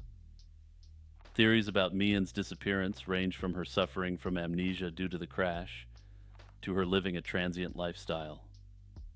However, despite numerous reported sightings, no definitive evidence has surfaced to confirm her whereabouts. Agatha Christie's disappearance. On December 3, 1926, Agatha Christie, the renowned mystery novelist, vanished from her home in Sunningdale, Berkshire. Over the next 11 days, a nationwide manhunt ensued, drawing in thousands of police officers, volunteers, and even the famous author Sir Arthur Conan Doyle. Christie's disappearance occurred during a turbulent period in her personal life. Her mother had passed away earlier that year, leaving her deeply distraught. Additionally, her marriage to Archibald Christie was falling apart due to his affair with Nancy Neal, his secretary. On the day she disappeared, Agatha and Archie had a heated argument, after which Archie left to spend the weekend with friends, including Nancy Neal. Not very subtle at all, Archie. Kind of a jerk move, to be honest. Later that evening, Agatha left her home, leaving behind a letter for Archie which he burned, arousing further suspicion. The following morning, Christie's car was found abandoned near a chalk quarry in Guildford. The headlights were on, and her belongings, including a suitcase and coat, were inside. This discovery led to widespread speculation and the launch of an extensive search operation. Authorities even dredged a nearby pond, known as the Silent Pool, but found no clues. Some believed she had met with foul play, while others speculated it was a publicity stunt for her latest book. The possibility of her suffering from amnesia or having a psychological breakdown was also considered. Sir Arthur Conan Doyle handed one of Christie's gloves to a medium in a bid to locate her, but to no avail. On December 14, 1926, Christie was found at the Swan Hydropathic Hotel in Harrogate, Yorkshire. She was registered under the name Teresa Neal, a curious choice given that Neal was the surname of her husband's lover. She claimed to have no recollection of who she was or how she ended up there. Her husband Archie traveled to Harrogate to retrieve her, and she appeared not to recognize him. The true reasons behind Christie's disappearance remain a matter of speculation. Some suggest she experienced a fugue state, a rare psychological condition involving amnesia and travel. Others believe she orchestrated the disappearance to embarrass her unfaithful husband. Still others have proposed more esoteric explanations for her disappearance. Some have suggested that she may have been abducted by aliens or entered into some sort of higher spiritual state. Both these explanations are intended to explain her extremely prolific career after this event. Agatha Christie herself never publicly discussed the incident, and it remained a closely guarded secret for the rest of her life. After returning home, Christie divorced Archie and remarried in 1930 to archaeologist Max Mallowan. She continued her writing career, eventually becoming one of the best-selling novelists of all time. This mystery was recommended independently by Discord users Hachiseko and Bolaston II. The Lemp Mansion. The Lemp Mansion, located in St. Louis, Missouri, is a historic home steeped in mystery, tragedy, and paranormal lore. Originally built in the 1860s by Jacob Fikert, the mansion became the residence of the prominent Lemp family in 1876 when it was purchased by William J. Lemp. The Lemps were the owners of the Lemp Brewery, an extremely successful business venture. This grand house, containing 33 rooms, served not only as the family home but also as additional office space for the brewery. The Lemp family patriarch, Johann Lemp, immigrated from Germany in 1838 and initially opened a grocery store. He soon shifted focus to brewing beer, introducing German lager to St. Louis, and founding what would become a brewing empire. After Johann's death in 1862, his son William Lemp Sr. took over, transforming the brewery into one of the largest in the world, producing 900,000 barrels a year by the late 19th century. At its peak, the Lemp Brewery covered 5 city blocks and was a dominant force in the local beer market. However, the early 20th century brought significant challenges, including the mysterious death of William Lemp Sr.'s favorite son, Frederick, in 1901. This event marked the beginning of a series of family tragedies. The Lemp family is infamous for the numerous tragic events that befell its members, many of which occurred within the mansion itself. After Frederick's passing, William Lemp Sr. succumbed to his grief in 1904. His son, William Lemp Jr., inherited the business but struggled to maintain its success, especially during Prohibition, which forced the brewery to close in 1919. Elsa Lemp, William Jr.'s sister, one of the wealthiest women in St. Louis, died under mysterious circumstances in 1920. The official cause was ruled a self-ending incident, but some speculate it may have been a slaying. William Jr. himself met a tragic end in 1922, and the last Lemp to live in the mansion, Charles Lemp, died in the house in 1949. The mansion's tragic history has fueled numerous stories of hauntings and paranormal activity. Visitors and employees have reported hearing unexplained noises, seeing apparitions, and experiencing other eerie phenomena. The mansion is often cited as one of the most haunted places in America, with various spirits believed to still inhabit its rooms. Betsy Burnett Belanger, the official paranormal investigator and historian for the Lemp Mansion, asserts that there are multiple spirits present in the house. These include members of the Lemp family, whose sudden and tragic demises have left them earthbound, guests staying in the mansion's opulent suites, named after various Lemp family members, often report ghostly encounters, particularly in the William and Charles Lemp suites. Today, the Lemp Mansion operates as a bed and breakfast, restaurant, and event venue. The mansion hosts haunted tours, mystery dinner theaters, and offers a glimpse into the opulent yet tragic past of the Lemp family. The Dundas Island Blackfly. The Dundas Island Blackfly is a cryptid reported to inhabit Dundas Island, located off the coast of British Columbia, Canada. Also, quick aside, I love saying Dundas Island Blackfly, so I'm going to be saying Dundas Island Blackfly a lot here, since I don't think I'll have much opportunity to use it again.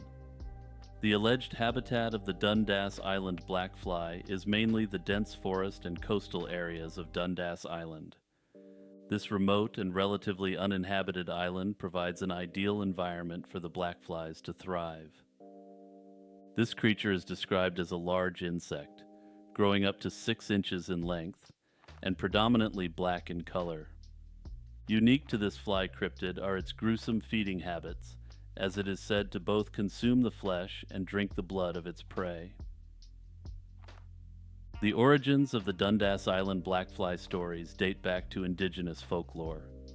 The native people of the region have long spoken of a fearsome flying insect, referring to it as a flying devil or flying demon in translation. These stories were later adopted by European settlers who encountered the native tribes and heard these frightening tales. The Dundas Island blackfly is reputed to possess several terrifying abilities. It is highly aggressive and relentless in its pursuit of prey, capable of hunting for hours without giving up. The flies reportedly use their sharp mouth parts to tear into the flesh of their victims, simultaneously feeding on both blood and tissue. Another notable feature of the Dundas Island blackfly is its venomous sting. Some accounts suggest that these flies have stingers located on their abdomens, capable of injecting venom into their victims. This venom is said to cause intense pain and swelling, adding to the horror of an encounter with these insects. The venom's effects, coupled with the fly's voracious feeding habits, can lead to severe injuries or even death for larger animals and potentially humans. Despite the fearsome reputation, there is a lack of physical evidence to support the existence of the Dundas Island blackfly. Personally, I just found this one so interesting in my research because while bugs are amongst the most common life forms on Earth, there are virtually never bug cryptids reported. Anyway, I'm going to take a moment here to toss out a request for bug cryptids that you know about. Please let me know in the comments below or join the Discord and discuss them directly with both me and the community as a whole. Jimmy here. Hope you've enjoyed part 58 of this ever-expanding Unsolved Mysteries Iceberg series. Don't forget to like, subscribe, and hit that notification bell. This really helps my channel grow and allows me to dedicate substantial time and effort to producing content. Check out the Spotify and Apple Music link in the description and follow my channel for relaxing lo-fi beats. Make sure to check out the YouTube membership and Patreon. You can support my channel for as little as 99 cents a month. Shout out to my patrons Noah Schubert, Iced Mocha, Kurt the Squirt, Monoxide Wendigo, Jeffer Metcalf, Z-Volts, Director Delta, Unknown Delusions, Faye, Jack Russell, Boomslang, Spooky as Becky, Vespertine, Metanova, Will Roan, and Blasphemous. Special shout out to new Patreon shout out tier member Crab Nebula. Also, big shout out to YouTube member Jordan All. Until next time, stay safe and healthy, and don't let the Dundas Island blackflies bite. Peace out, everyone. Welcome to part 59 of the Unsolved Mysteries Iceberg, where we explore true crime, urban legends, mysterious disappearances, myths and legends, internet mysteries, and more. Don't forget to like, subscribe, and ring the notification bell. The Phantom Time Conspiracy Theory. The Phantom Time Conspiracy Theory is a controversial hypothesis proposed by German historian Herbert Illig in 1991. Illig claimed that approximately 297 years of history, specifically the period between 614 and 911 AD, were fabricated. According to this theory, the Gregorian calendar was manipulated by Holy Roman Emperor Otto III, Pope Sylvester II, and Byzantine Emperor Constantine VII. The purpose of this was to falsely place Otto's reign around the auspicious year 1000 AD. Illig's motivation stemmed from his skepticism towards historical records, believing that significant gaps and inaccuracies existed in the chronology of medieval Europe. He theorized that this period was invented to strengthen the political and religious power of the involved rulers.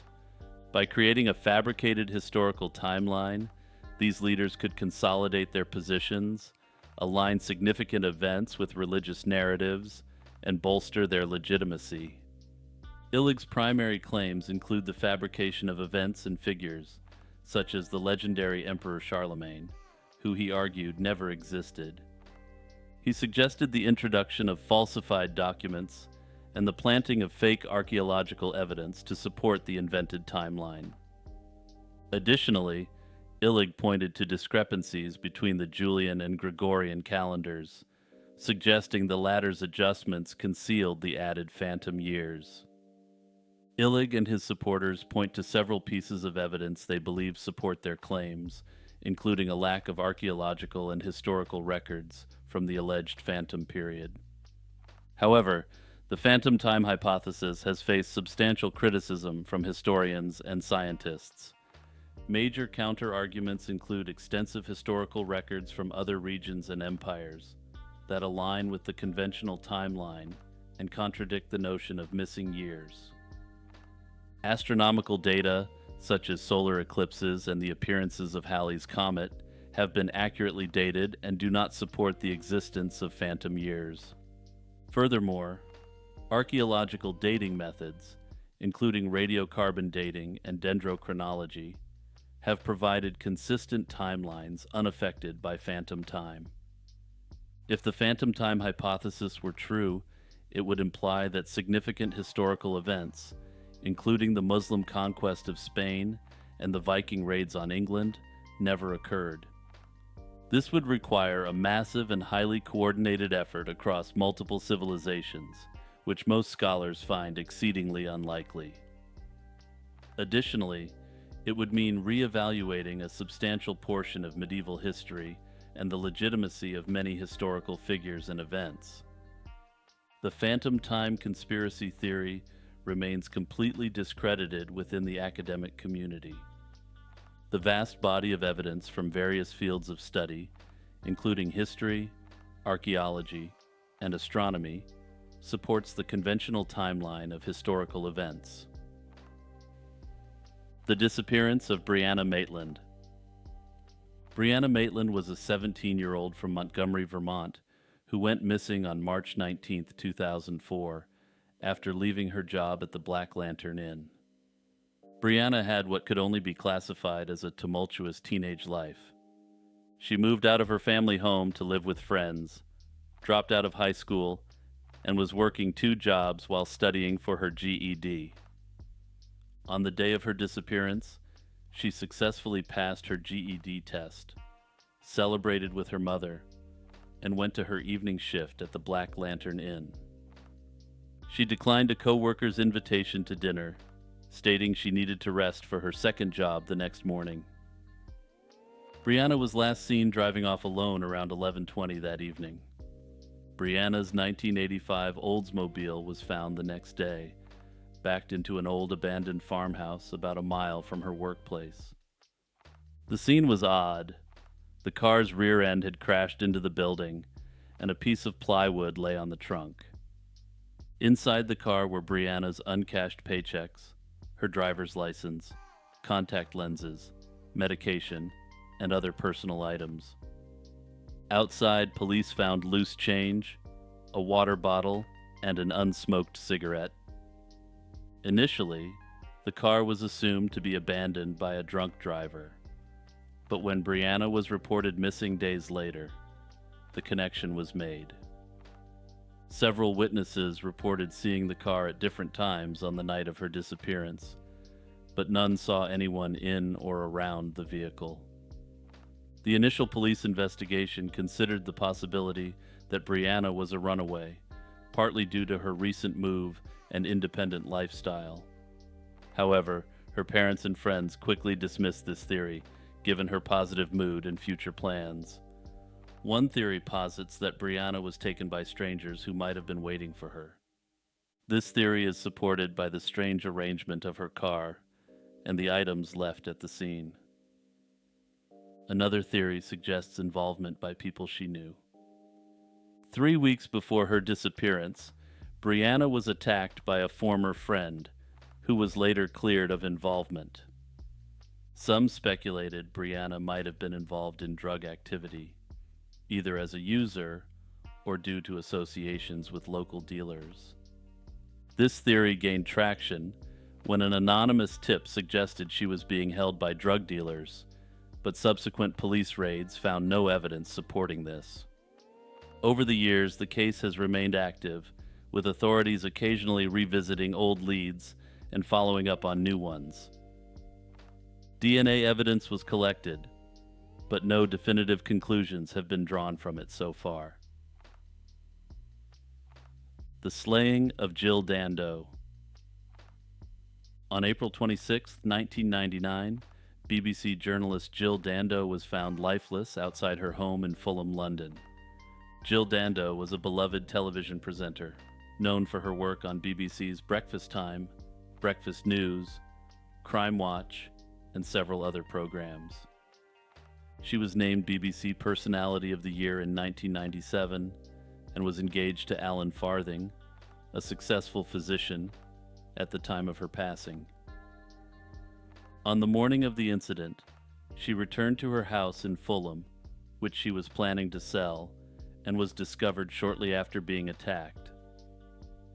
The Metropolitan Police's investigation, codenamed Operation Oxborough, became one of the most extensive in British history. Over 2,500 people were interviewed, and more than 1,000 statements were taken, yet the mystery persisted. One significant suspect was Barry George, a local man with a history of mental health issues and prior convictions for attempted SA and other crimes. George was arrested nearly a year after Dando's death. Evidence included a particle of firearm residue found in his coat pocket and several copies of a magazine memorializing Dando found in his apartment. He was convicted in 2001 but was acquitted after a retrial in 2008 due to doubts about the forensic evidence and his capability to execute such a crime. Another prominent theory suggests that Dando was targeted by a Serbian professional in retaliation for her involvement in a BBC appeal for Kosovo, aired shortly before the incident. This theory gained traction due to the method of the attack, which seemed to mimic professional tactics, such as using a firearm in a manner that minimized noise. Witnesses and facial recognition experts pointed to similarities between a suspect caught on CCTV and Milorad Almec, a Serbian pro currently serving a prison sentence. Additionally, there were speculations about her work on Crime Watch, which often featured serious crimes and criminals. It was proposed that she might have been targeted by someone featured on the show or connected to those she investigated. A more controversial theory emerged posthumously, suggesting that Dando had been investigating a high-profile ring of wealthy elites who engaged in Epstein-like activities. However, no direct evidence was ever found to support this claim, and it remains a topic of conjecture.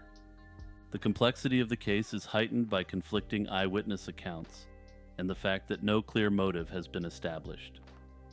One witness described seeing a tall man walking away from Dando's home shortly after the attack, while others reported a suspicious vehicle in the area. Despite numerous theories and extensive media coverage, the question of who was responsible for Jill Dando's demise remains unanswered. The Metropolitan Police have stated that the investigation is currently in an inactive phase, meaning it is not subject to routine reviews, but is not closed either. Also, quick shout out, this case was a suggestion by YouTube commenter Visual Tedium. Remember to either join the Discord to leave suggestions or to leave a comment below. Bachelor's Grove Cemetery. Bachelor's Grove Cemetery, located in Midlothian, Illinois, is widely regarded as one of the most haunted cemeteries in the United States.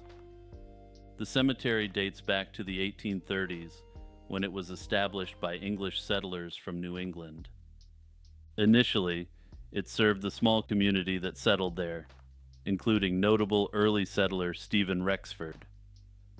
The first documented burial was that of Eliza Scott in 1844, although some records suggest William B. Nobles was buried there as early as 1838. Over the years, The cemetery saw numerous burials, with the last known one being Robert Shields in 1989.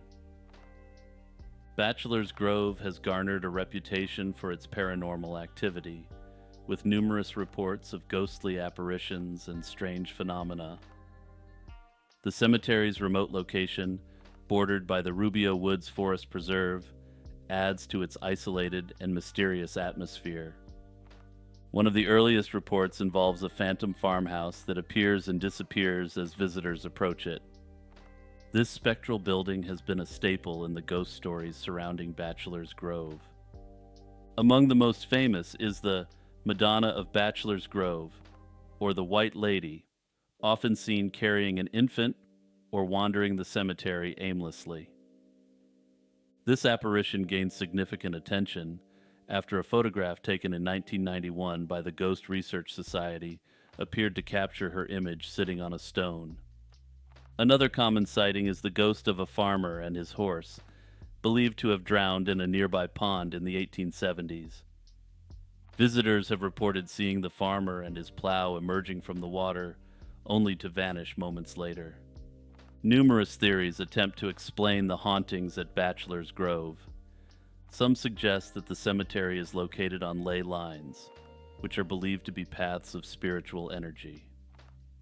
Others attribute the activity to the desecration and vandalism that occurred during the 1960s and 1970s, when the cemetery became a hotspot for occult rituals and teenage gatherings. The combination of these factors might have contributed to the heightened paranormal activity reported there. Visitors have shared a variety of personal experiences at Bachelor's Grove. Some describe peaceful encounters, such as seeing glowing orbs or feeling a sense of calm. Others recount more unsettling experiences, including verbal interactions with spirits or seeing ghostly figures that vanish upon approach. The diversity of these experiences adds to the cemetery's eerie reputation. This was a suggestion by community member BK138GT6. Lion City of Qiandao Lake. Nestled beneath the serene waters of Qiandao Lake in China's Zhejiang province lies the ancient city of Xicheng, also known as Lion City.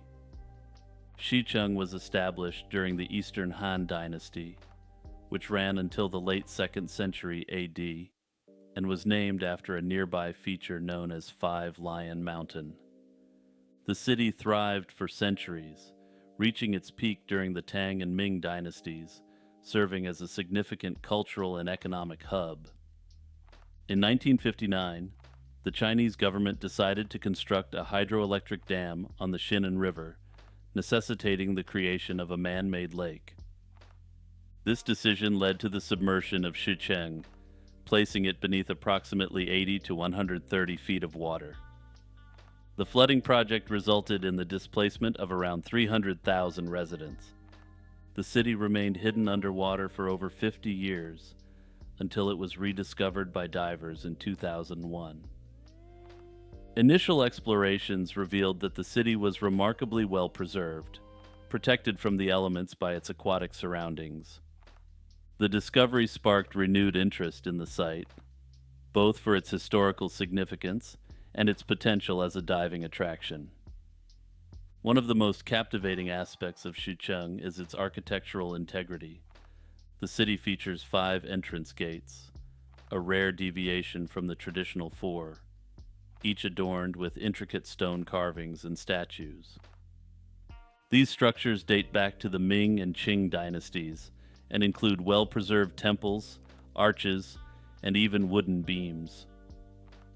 The underwater city is an elaborate maze of 265 archways and numerous stone carvings, which narrate the city's historical and cultural tales. The preservation of these details, despite being submerged, offers a unique glimpse into ancient Chinese architecture and urban planning.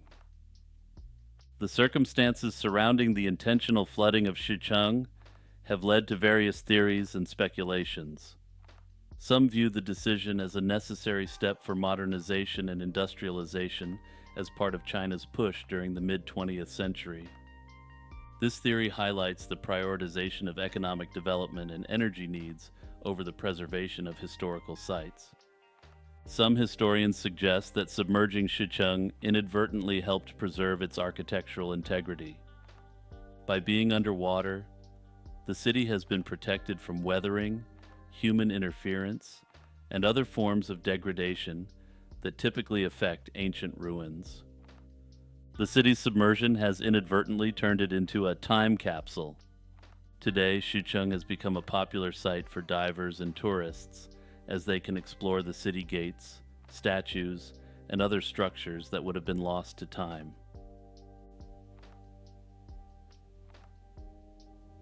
The extinction of the quagga. The quagga, a now extinct subspecies of the plains zebra, roamed the grasslands of South Africa until the late 19th century. The quagga exhibited a unique appearance. It had vivid stripes on the front half of its body, fading into a plain brown on the rear. This distinctive pattern set it apart from other zebras, which are typically fully striped. The quagga thrived in arid to temperate grasslands, where it formed large, sociable herds. These herds, consisting of family units, were highly territorial, yet undertook seasonal migrations in search of fresh grazing grounds. Quaggas were herbivores, primarily feeding on grasses, and their social structure included a dominant male overseeing a group of females and offspring. The primary drivers of the quagga's extinction were human activities. European settlers in South Africa extensively hunted quaggas for their meat and hides. Farmers also viewed quaggas as competitors for grazing land with their livestock. This large-scale hunting, combined with habitat loss due to expanding agricultural activities, drastically reduced quagga populations. Additionally, diseases transmitted from domesticated animals further weakened their numbers. By the 1870s, quaggas had disappeared from the wild, with the last known wild individual killed around this time. The final blow came when the last captive quagga, a female, died in Amsterdam Zoo on August 12, 1883. Despite requests from zoos to acquire more quaggas, none were left in the wild to capture, and this marked the quagga's complete extinction. Some claim that the quagga did not go extinct in 1883, but that populations of the creatures existed in isolated patches long after. There are records of sightings in southern Africa up until the early 20th century. However, these sightings may be more adequately explained by adventurers seeking funding to find quaggas for zoos. In 1987, an initiative known as the Quagga Project was launched in South Africa. Spearheaded by taxidermist Reinhold Rau, this project aimed to bring back quagga-like zebras through selective breeding. By mating zebras that exhibited reduced striping, the project sought to recreate the quagga's unique appearance. Over several generations, the project has produced animals that closely resemble the extinct quagga, although they are genetically plains zebras. These efforts have sparked debates about the authenticity and ethics of such de-extinction projects. Jimmy here. Hope you've enjoyed part 59 of this ever-expanding Unsolved Mysteries Iceberg series. Don't forget to like, subscribe, and hit that notification bell. This really helps my channel grow and allows me to dedicate substantial time and effort to producing content. Check out the Spotify and Apple Music link in the description, and follow my channel for relaxing lo-fi beats. Make sure to check out the YouTube membership and Patreon. You can support my channel for as little as 99 cents a month. Shout out to my patrons Noah Schubert, Iced Mocha, Kurt the Squirt, Monoxide Wendigo, Jeffer Metcalf, Z-Volts, Director Delta, Unknown Delusions, Faye, Jack Russell, Boomslang, Spookiest Becky, Vespertine, Metanova, Will Rowan, Crab Nebula, and Blasphemous. Big shout out to YouTube member Jordan All,